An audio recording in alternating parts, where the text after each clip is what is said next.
तो एक बात कहना मैं कभी नहीं भूलता, 2 साल पुरानी, 3 साल, 2018 की बात है, दूसरा साल था हमारा, रात्रि को 11 बज रहे थे। महाकाल का मंदिर 11 सवा 11 बजे बंद होता है, तो काफ़ी लोग, उनको पता होता था कि यहाँ महाराज का आयोजन चल रहा है, तो काफ़ी लोग यहाँ भोजन के लिए, यहाँ के स्थानीय लोगों ने तो देखा ही है, तो वो यहाँ पर आते भोजन, रात को 11:30-12 बजे तक रसोई यहाँ की चालू ही रहती। तो मैंने अपनी आंखों से देखा एक अपांग विकलांग बिल्कुल व्यक्ति, और वो बैठ करके आया अपनी वो ट्राई साइकिल में, यहीं गेट में, यहाँ सब ये बस काउंटर कार्यालय अपना समेटने वाले थे, और मैं भी उस दिन लेट सा हो गया था। भरत चरित्र पर रात्रि को कथा होती थी 2 घंटा, आपने सुनी होगी यहाँ के स्थानीय लोगों ने। तो मेरी ही मुलाकात हो गई और उसने कहा कि मैं भूखा हूँ।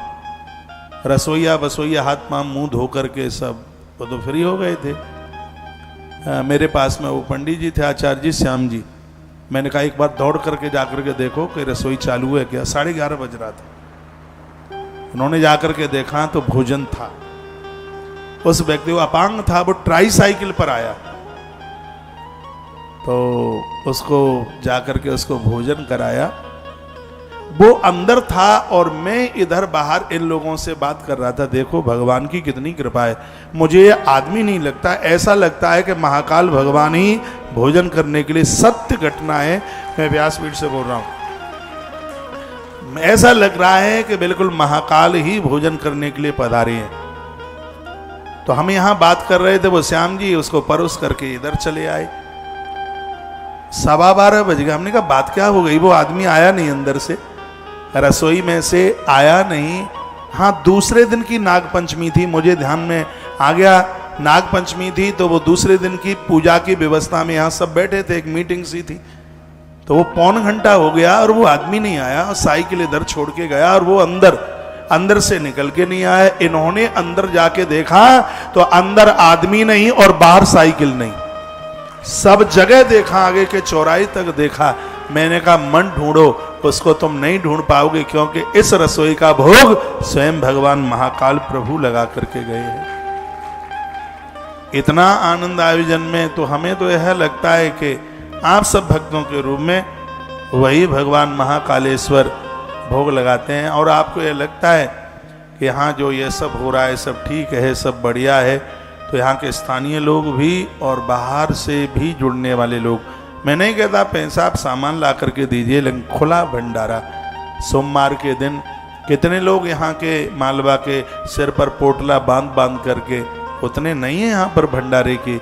अब मुझे तो यहाँ आसपास उतना नहीं दिखता, अब होता होगा, चलता होगा तो चलता होगा।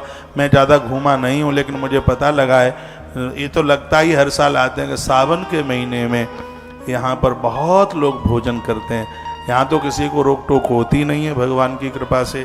तो इसमें आप अवश्य में सहयोगी बनिएगा और यह कार्य, भगवान का कार्य, दोनों कामों से आप जरूर जुड़ें, एक भोजन में भी, भंडारे में भी। देखो हर व्यक्ति को एक शौक सा होता है, मुझे खाने का तो नहीं है, मैं अन्न खाता नहीं हूँ भगवान की कृपा से, और मुझे तो ऐसा लगता है कि दूध पी के बोलता हूँ तो मेरी आवाज़ मंजी हुई आवाज़, जैसे बर्तन को राख से आप घिस दें तो वो पात्र में बड़ी चमक आ जाती है। पहले साबुन चलता नहीं था, राख जूना को घिस घिस करके बर्तन को चमका दिया जाता था।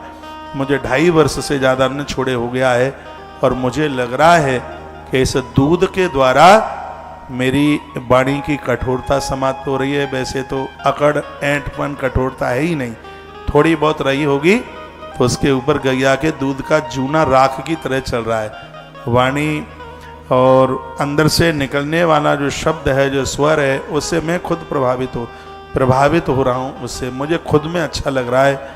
और मैं तो भगवान को, गौ माता को इतना धन्यवाद करता हूँ, कहता हूँ हे मेरी माँ, तेरी बड़ी कृपा है। जहाँ कलयुग में व्यक्ति अन्न के बिना नहीं रह सकता, और इस कलयुग में आपने हे माँ इतनी बड़ी कृपा कर दी है, तेरा दूध पीने को मिल रहा है रोटियों से दूर रखने के लिए। और मुझे इस बात का आभास होता है, ये चलो लाख गैया का संकल्प तो है ही, लेकिन एक लंबी जिंदगी जीने के लिए रोटी छोड़कर ये भगवान ने बहुत बड़ा अनुग्रह कर दिया है, बहुत बड़ी कृपा कर दी है। मैं जल्दी बूढ़ा नहीं होऊंगा, क्योंकि मैंने देवी भागवत में पढ़ा है जो गौ माता का दूध पीते हैं वो 10,000 वर्ष तक बूढ़े नहीं होते। अब मैं 10,000 वर्ष तक नहीं तो कम से कम 100 साल तक तो बूढ़ा नहीं होऊंगा।